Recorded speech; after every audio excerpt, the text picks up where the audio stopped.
അതെ പറഞ്ഞോ. അത് പറ. മഴക്കാലത്ത് ഇവിടെയൊക്കെ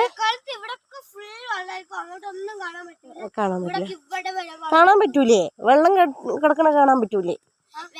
വെള്ളം കയറി കിടക്കുന്ന സ്ഥലമാണ് ഗൈസ് ഇതൊക്കെ. ഈ റോഡൊക്കെ മുങ്ങും.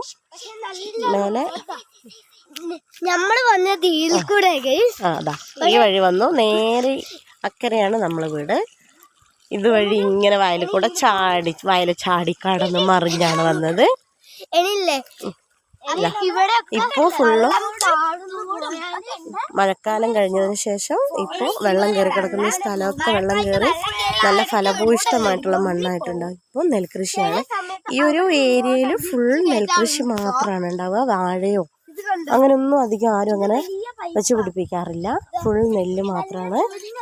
ഇപ്പൊ നെല്ല് കതിരിട്ട് തുടങ്ങി. മൂപ്പായിട്ടില്ല.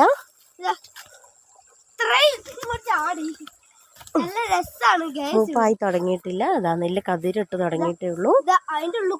ഫെബ്രുവരി ഒക്കെ ആകുമ്പോഴേക്കും നല്ല നെല്ല് വിളയാൻ തുടങ്ങും.